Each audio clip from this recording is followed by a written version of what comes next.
اولم یر الذین کفروا ان السماوات والارض کانتا رتقا، کیا کافروں نے نہیں دیکھا کہ بے شک آسمان اور زمین آپس میں ملے ہوئے ایک یونٹ یہ تھے، اکٹھے تھے زمین و آسمان، کانتا رتقا آپس میں بالکل ملے ہوئے تھے، ففتقناہما تو ہم نے ان کو پھاڑ کر جدا کر دیا۔ یہ پہلا فیکٹ ہے، بہت بڑا سائنٹیفک فیکٹ، کاسمولوجی کی فیلڈ کا یا اسٹرونومی کی فیلڈ کا آپ کہہ لیں۔ اور دوسرا فیکٹ اسی آیت میں وَجَعَلْنَا مِنَ الْمَاءِ كُلَّ شَيْءٍ حَيٍّ، اور ہم نے ہر زندہ چیز کو پانی سے پیدا فرمایا۔ افلا یؤمنون، کیا اب بھی ایمان نہیں لاؤ گے؟ اچھا، یہ خطاب تو ویسے تعویل خاص کے اعتبار سے تو اس وقت کے کافروں کو تھا،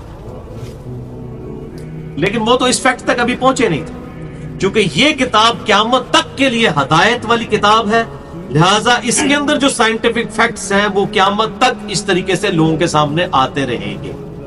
اور انہی فیکٹس میں سے یہ دو بڑے فیکٹ ہیں جو کہ سورۃ الانبیاء کی آیت نمبر 30 کے اندر آئے۔ اسی کانٹیکسٹ میں میں نے ایک پورا لیکچر بھی ریکارڈ کروا دیا ہے، مسئلہ نمبر 60 کے عنوان سے، Who is Allah in the light of latest scientific facts؟ اللہ کون ہے جدید سائنسی حقائق کی روشنی میں؟ تقریباً 1.25 گھنٹے کی گفتگو ہے، 1 مارچ 2009 کو وہ ریکارڈنگ ہوئی تھی، آپ سمجھ لیں تقریباً آج سے 7 سال پہلے۔ الحمدللہ یہ دو فیکٹس اس کے اندر جو آئے ہیں سورۃ الانبیاء کی آیت نمبر 30 میں کہ اولم یر الذین کفروا، کیا کافروں نے یہ بات نہ دیکھی، ان السماوات والارض کانتا رتقا، کہ بے شک آسمان و زمین آپس میں بالکل گندے ہوئے تھے، ایک یونٹ ماس تھے، ففتقناہما تو ہم نے ان کو پھاڑ کر جدا کر دیا۔ اسی کو سائنٹسٹ کہتے ہیں بگ بینگ، یعنی بہت بڑا ایک دھماکہ ہوا جس کے بعد یہ کائنات وجود میں آئی۔ اب آپ دیکھیں اس میں کلیئر کٹ یہ بات آئی کہ کیا کافروں نے نہیں دیکھا کہ بے شک آسمان و زمین آپس میں ملے ہوئے تھے، ہم نے ان کو جدا کر دیا اور ہر زندہ چیز کو پانی سے پیدا کیا۔ سورۃ الانبیاء آیت نمبر 30۔ اس آیت کے اندر اللہ تعالیٰ نے دو بڑے سائنٹیفک فیکٹس، قانون قدرت بتا دیے، اور بتائے تو اس وقت کے کافروں کو تھے، لیکن اس وقت کے کافر تو ابھی تک اس لیول پہ پہنچے نہیں تھے، ان کی تحقیق یہاں تک ہے نہیں تھے۔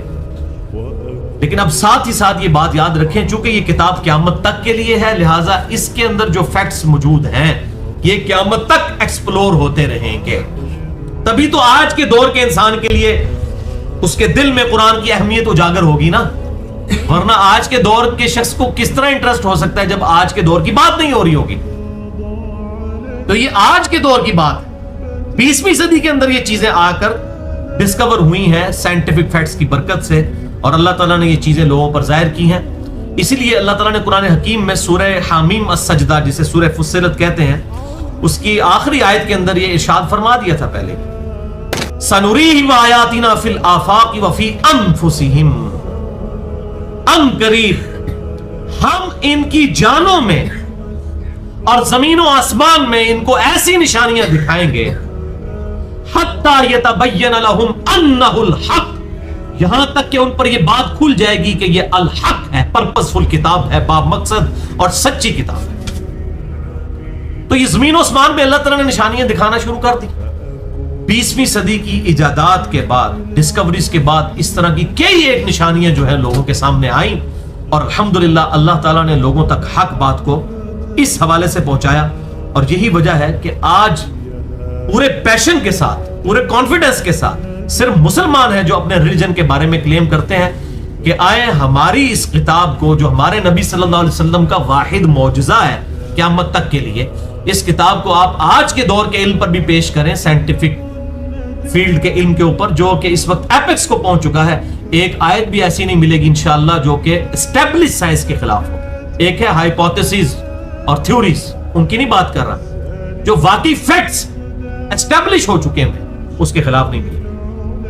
الحمدللہ اس وقت یہ بات ہوئی کہ بے شک زمین و آسمان آپس میں ملے ہوئے تھے، ہم نے ان کو جدا کیا اور ہر زندہ چیز کو ہم نے پانی سے پیدا کیا۔ اب یہ پوری میں نے ڈیٹیل تو ویسے مسئلہ نمبر 60 کے اندر بتائی بھی ہے، اس حوالے سے میرے اور لیکچرز بھی ریکارڈ ہو چکے ہیں، اور خصوصاً اس میں جو میرے کرٹیکل ترین جو ٹاپک ہے وہ دور حاضر میں جو لیڈنگ ایتھیسٹ ہیں، ایتھیسٹ پروفیسر رچرڈ ڈاکنز، جس کو میں ڈونکنز کہتا ہوں ڈونکی کی وجہ سے، اس کی کتاب ہے The God Delusion، یعنی خدا کا نظریہ جو ہے یہ ایک ڈیلوژن ہے، ایک فریب دیا گیا نظریہ جسے کہتے ہیں، آباء و اجداد سے ایک فریب در فریب چلتا آ رہا ہے، ایک وہم سا ہے۔ تو اس کتاب کے خلاف میں نے الحمدللہ پورا لیکچر ریکارڈ کروایا ہے، مسئلہ number 83B، Who Created God، اور جدید شیطانی وسوسوں کا تحقیقی جائزہ، خدا کو کس نے پیدا کیا اور جدید شیطانی وسوسوں کا تحقیقی جائزہ۔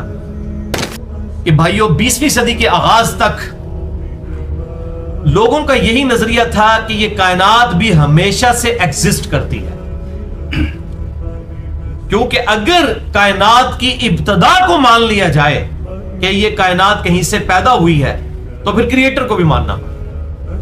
اس لیے ڈینائل آف گاڈ جو آ کر 17ویں اور 18ویں صدی عیسوی کے اندر شروع ہوا، وہ اپنے ایپیکس کو اس حوالے سے پہنچا کہ لوگوں نے یہ اسٹیبلش کر لیا کہ کائنات ہمیشہ سے ایگزسٹ کر رہی ہے۔ اب جب کائنات ہمیشہ سے ایگزسٹ کر رہی ہے تو کسی گاڈ کی ضرورت ہی نہیں ہے۔ یہ 1929 کے اندر آ کر امریکن ایک کاسمولوجسٹ تھا جس کا نام تھا ایڈون ہبل، اسی کے نام پر ہبل ٹیلیسکوپ بھی امریکہ نے اسپیس کے اندر چھوڑی ہوئی ہے۔ 1953 میں ان کی ڈیتھ ہوئی ہے۔ 1929 کے اندر انہوں نے اپنی ٹیلیسکوپ کے ذریعے دوربین کے ساتھ یہ چیز آبزرو کی کہ کائنات میں جتنے بھی اجرام فلکی ہیں، جتنے بھی جو ہے وہ کائنات کے اندر سیارے ہیں یا ستارے ہیں یا گلیکسیز ہیں، یہ سب کے سب ایک دوسرے سے دور کی طرف ٹریول کر رہی ہیں، اور ان کا انہوں نے اسپیکٹرم ڈرا کیا تو وہ ریڈ کی طرف شفٹ ہو رہا تھا، اور جب کسی موونگ آبجیکٹ کا اسپیکٹرم گریجولی ریڈ کلر کی طرف شفٹ ہو رہا ہو تو اس کا مطلب ہے کہ یہ چیز دور جا رہی ہے۔ تو انہوں نے کہا اگر ہم ٹائم کو ریورس کریں تو کوئی ایک پوائنٹ ایسا ہونا چاہیے جہاں سے یہ چیزیں سٹارٹ ہوئی تھی، اور وہ ٹائم جب کیلکولیٹ کیا گیا تقریباً 15 ارب سال بنتا ہے کہ 15 ارب سال پہلے ایسا وقت تھا کہ یہ سب کی سب چیزیں جو ہے وہ ایک خاص پوائنٹ سے سٹارٹ ہوئی، اور وہ پوائنٹ ایسا تھا جس کا والیوم تو 0 تھا لیکن ڈینسٹی انفینٹ تھی۔ اب اس طرح کی چیز تو کوئی ہو نہیں سکتی کہ جس کا والیوم 0 ہو اور ڈینسٹی انفینٹ ہو، سوائے اس کے کہ وہ ہے ہی نہیں تھی، کریشن ایکس نہیلو ہوئی ہے، عدم محض سے وجود بخشا گیا ہے چیزوں کو، ایک دھماکے کے ساتھ یہ چیزیں الگ ہوئیں اور یہ دور جاتی جا رہی ہیں، اور وقت کے ساتھ ساتھ یہ پوری کائنات پھیل رہی ہے۔ یہ پھیلنا اسی کو ریورس کیا تو وہ ایک پوائنٹ آ گیا، حالانکہ یہ میتھمیٹیکلی یہ چیز آئنسٹائن نے پہلے ہی پروف کر دی تھی۔ آئنسٹائن نے بھی یہ بات کی تھی، ایکسپینڈنگ یونیورس، یہ کائنات پھیل رہی، اور الحمدللہ سیم اسی قسم کے الفاظ قرآن حکیم میں بھی موجود ہیں۔ سورہ الذاریات کے اندر پارہ نمبر 27 میں وَالسَّمَاءَ بَنَيْنَاهَا بِأَيْدٍ وَإِنَّا لَمُوسِعُونَ، اور آسمان کو ہم نے اپنے ہاتھوں سے بنایا جیسا کہ اس کی شان کے لائق ہے، اور ہم ہی اس کو وسعت دے رہے ہیں۔ یہ وہی ایکسپینڈنگ یونیورس، اِنَّا لَمُوسِعُونَ، اس کو ہم پھیلا رہے ہیں۔ ایکسپینڈنگ یونیورس آف آئنسٹائن، کاش ایک مسلمان نے کیا ہوتا تو ہم آج فخر سے کہہ رہے ہوتے ایکسپینڈنگ یونیورس آف قرآن۔ اب بدقسمتی ہماری یہ ہے کہ جب وہ ڈسکوریز کرتے ہیں اور پھر ہم کہتے ہیں ہاں جی جناب پہلے ہی موجود سی، تو کہتے ہیں پہلے ہی موجود سی تو تسی تے اپنے کول ہی رکھیا سی، سانوں تو نہیں دسیا کسی نے۔ خیر اس کا ایک پازیٹیو ایفیکٹ بھی ہے کہ ان کی تحقیقات کا اسلام کو یہ فائدہ ہو رہا ہے کہ وہ نیوٹرل لوگ جب تحقیق کرتے ہیں اور یہاں تک پہنچتے ہیں اور یہ چیز ان کے لیے ہدایت کا سبب بن جاتی ہے۔ اگر مسلمان کرے گا تو کسی کو وہم ہو سکتا ہے اس حوالے سے۔ یہ ایک الگ بات ہے کہ مسلمانوں نے سائنس کی فیلڈ کے آغاز میں بڑے بڑے کارنامے مسلمانوں نے ہی سلطنت عباسیہ کے دور کے اندر کیے ہوئے ہیں، بہت بڑے کارنامے۔ یہ پوری آپ کی کمپیوٹر کی فیلڈ جس کے اوپر جس الجبرے کے اوپر کھڑی ہے، یہ الجبرا مسلمانوں نے بنایا تھا۔ یہ سب کا سب معاملات جتنے بھی اس وقت چل رہے ہیں الیکٹرانکس کی فیلڈ میں، اس کی بنیاد جو ہے الجبرا ہے۔ تو میں اسی لیے ایک جملہ بھی بولا کرتا ہوں کہ science is a common religion of all the human beings on the face of earth. Science جو ہے یہ ایک مشترکہ مذہب ہے تمام انسانوں کا جو اس روئے ارض کے اوپر آباد ہے. مذہب کہہ رہا ہوں میں, دین نہیں کہہ رہا, کوئی مولوی فتویٰ نہ لا دے میرے تھے. دین جو ہے ان الدین عند اللہ الاسلام, دین صرف اسلام ہے. مذہب آپ کہہ لیں اسکول آف تھاٹ کو آپ عربی میں یا اردو کے اندر ہم مذہب کہہ دیتے ہیں. یعنی یہ سائنس جو ہے یہ کامن مذہب ہے, یہ کسی کا ٹھیکہ نہیں ہے کہ کسی گورے کا ٹھیکہ ہے یا کسی کرسچن کا ٹھیکہ ہے, کسی مسلمان کا. ابتدا میں مسلمانوں نے ترقی کی, اس کے بعد کرسچن, اب نیوٹن جو تھا کرسچن تھا, اس نے اتنا بڑا کام کیا. اسی طریقے سے اگر بعد میں کچھ ایتھیسٹ بھی سامنے آئے انہوں نے بھی کام کیا, اور وہ آن کرتے ہیں کہ جی آپ دیکھیں یہ منکرین خدا جو ہے وہ کر رہے ہیں. نہیں بھائی, کیپلر کون تھا جس نے یہ سب کی سب جو ہے کاسمولوجی کی فیلڈ کے اندر اتنا بڑا کام کیا ہے اس نے, اور ان سارے سیاروں کی اس نے فریکوینسیز تک دریافت کی ہیں زمین پر بیٹھ کے میتھمیٹیکل کیلکولیشن کے ذریعے. گاڈ میں بلیو کرنے والا, اکثریت ان سائنٹسٹ میں گاڈ میں ماننے والے, مسلمان بھی ہیں, کرسچنز بھی ہیں, اور لوگ بھی موجود ہیں. تو یہ سائنس جو ہے یہ کامن ریلیجن ہے, کامن اسکول آف تھاٹ ہے تمام انسانوں کا, جو اسٹیبلش سائنس. اور یہ پھر جب ان غیر مسلموں کی طرف سے اس طرح کی تحقیقات آتی ہیں, پھر ان میں سے بعض لوگ اسلام بھی قبول کر لیتے ہیں. اور اس میں ٹاپ آف دا لسٹ مثال جو ہے وہ ڈاکٹر مورس بکائل کی. آپ جا کے یوٹیوب کے اوپر ان کی ویڈیوز بھی رکھی ہوئی ہیں, اور ویسے گوگل میں جا کے لکھیں ڈاکٹر مورس بکائل فرینچ سرجن تھے. 1974 کے اندر جب مصر سے فرعون کی ممی بھیجی گئی تحقیق کرنے کے لیے کہ اس کے اوپر آپ تحقیق کریں یہ کتنی پرانی ہے اور اس کی جو ممی ہے اس شخص کی ڈیتھ کیسے ہوئی ہوئی ہے, تو انہوں نے بتایا کہ یہ تو ڈوبنے کی وجہ سے اس کی ڈیتھ ہوئی ہے, اور اتنا پرانا پیریڈ بنتا ہے جو کہ سورہ یونس میں بھی موجود ہے. اللہ تعالیٰ فرماتا ہے کہ اے فرعون آج ہم تیری لاش کو بچا لیں گے اور قیامت تک کے لیے اس کو باقی رکھیں گے لوگوں کی عبرت کے لیے. اب وہ مورس بکائل نے جب یہ بات بتائی تو اس کو مسلمانوں نے, اسکالرز نے بتایا کہ یہ تو بات قرآن میں لکھی ہوئی ہے کہ ہم قیامت تک کے لیے اس کی لاش کو سلامت رکھیں گے. وہ کہتا ہے ہو ہی نہیں سکتا, امپاسبل ہے, یہ کیسے کوئی پریڈکشن کر سکتا ہے اتنی بڑی پریڈکشن. پھر اس نے کئی مسلمان ملکوں کا سفر کیا لوگوں سے یہ کنفرم کرنے کے لیے کہ واقعی قرآن میں یہ چیز لکھی ہے, اور پھر الحمدللہ اس نے تحقیق کی. 1974 میں اس کی تحقیق شروع ہوئی. 1976 میں اس کی وہ کتاب سامنے آ گئی, the Bible, the Quran and science, Bible, Quran and science. اور اس نے اس کتاب میں ایک چیز ڈکلیئر کی کہ جو سائنٹیفک فیکٹس 20ویں صدی کے اندر دریافت ہوئے ہیں, چاہے وہ الیکٹرانک مائکروسکوپ کے ذریعے ایمبریولوجی کی فیلڈ میں ہوئے ہوں, ماں کے پیٹ میں بچہ کیسے بنتا ہے, یا کاسمولوجی کی, ایسٹرونومی کی فیلڈ کے اندر ہوں, ان تمام چیزوں میں صرف قرآن اس روئے ارض پہ وہ واحد کتاب اور اونلی کتاب ہے, the only book on the face of earth جس میں کوئی سائنٹیفک فالٹ موجود نہیں ہے. الحمدللہ. اور اس بندے نے بھی اسلام بھی قبول کر لیا الحمدللہ. اور اس نے کہا تورات اور انجیل کے اندر اس طرح کی خرابیاں موجود ہیں, اور وہ اس لیے ہیں کہ ظاہر ہے کہ وہ تبدیل ہو چکی ہیں, یہ کتاب تبدیل نہیں ہوئی. اور الحمدللہ اس کا ویڈیو لیکچر بھی تقریباً 1.25 گھنٹے کا یوٹیوب کے اوپر مورس بکائل کا پڑا ہوا ہے. اس نے اسلام قبول کیا, اور اس کے بعد ایک سمجھے کہ ایک پورا ٹرینڈ سیٹ کرنے والا وہ بنا ہے بندہ. اب بکائزم ایک پورا ایک سبجیکٹ ہے, جس طرح یہاں پر بھی ڈاکٹر اقبال کی جیسے اقبالیات ایک سبجیکٹ ہے نا, اقبال کے شعروں کے اوپر تحقیق اور پی ایچ ڈی ہوتی ہے. بکائزم ایک پوری سائنس کی فیلڈ بن چکی ہے, سائنس کی وہ فیلڈ جس میں آپ ریلیجن جو اسکرپچرز موجود ہیں, جو اللہ تعالیٰ کی طرف سے ریویلڈ نالج وحی کی شکل میں تورات, انجیل یا قرآن کی شکل میں, اس کی آیات اور سائنٹیفک فیکٹس جو لیٹسٹ ڈسکوری ہیں, ان کے کو ملا کر ایک آپٹیمل سولوشن جو نکالا جاتا ہے اور کمپیٹیبلٹی دونوں کی جاتی ہے, اس علم کو کہا جاتا ہے بکائزم. یہ مورس بکائل کے نام کے اوپر, فرینچ سرجن, اور اللہ تعالیٰ نے اسے ہدایت دی. 1998 میں فوت ہوئے ہیں, وہ پرانی بات نہیں ہے. اس شخص سے اللہ تعالیٰ نے بہت بڑا کام لیا, اور پھر اسی کتاب کے اوپر کچھ اعتراضات کیے گئے ولیم کیمبل کی طرف سے, جو 2001 میں پھر ڈاکٹر ذاکر نائک نے امریکہ میں جا کر ڈاکٹر مورس بکائل کی بک کو ڈیفینڈ کرنے کے لیے, اور بیسیکلی اس کی بک کو کیا قرآن کو ڈیفینڈ کرنے کے لیے ولیم کیمبل کے ساتھ وہ مناظرہ کیا تھا, جس کے بعد ڈاکٹر ذاکر نائک جو ہے وہ کافی مشہور ہوئے. اور اس مناظرے کی ابتدا بھی بیسیکلی یہی بک تھی, بائبل, قرآن اینڈ سائنس. یہ کتاب آپ کو انگلش میں مل جائے گی اور اب اردو میں بھی اس کا ترجمہ ہو کر مارکیٹ میں آ چکا ہے اور پڑھنے سے تعلق رکھنے والی کتاب ہے. اور ظاہر ہے کہ اب یہ کام کو مولوی تو نہیں کر سکتا. سیدھا مولوی کر سکتا ہے؟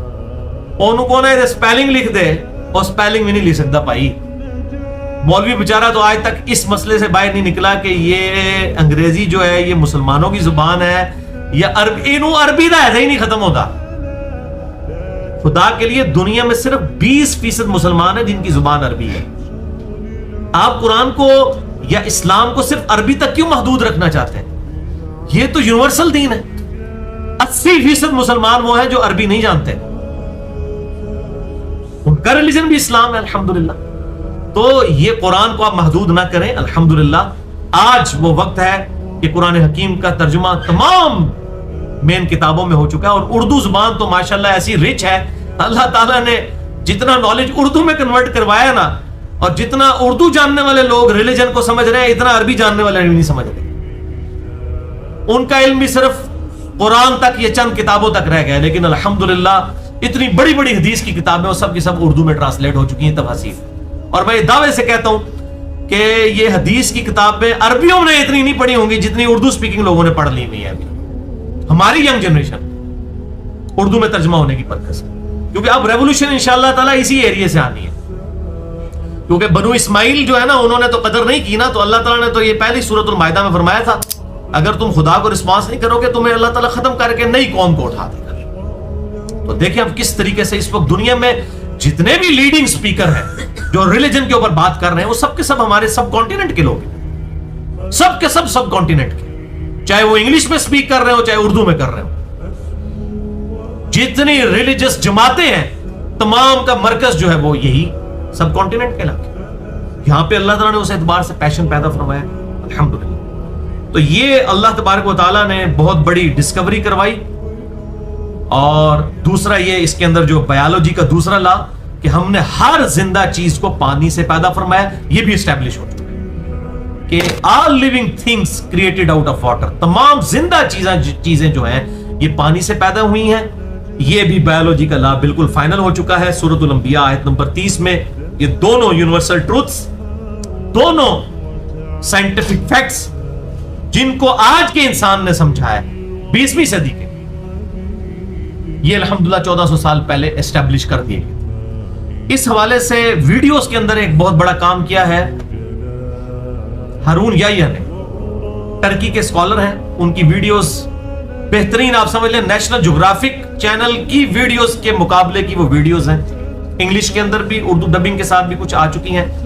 ایک ان کی ویڈیو بہت امپورٹنٹ ہے, میریکلز آف قرآن, قرآن کے معجزات جو 20ویں صدی کے. یہ انگلش میں بھی اویلیبل ہے. قرآن کے معجزات میریکلز آف قرآن ان اردو لکھیں یا ان انگلش, یوٹیوب میں ملینز آف پیپل نے یہ ویڈیو دیکھی ہوئی ہے. آپ کو بڑی آسانی کے ساتھ یوٹیوب کے اوپر مل جائے گی ہارون یحییٰ کی. باقی ہارون یحییٰ کے اندر باقی پرسنلی کمزوریاں بھی موجود ہیں, لیکن وہ تو میں آپ کو بتاؤں کہ کمزوریاں تو ہر بندے میں موجود ہیں.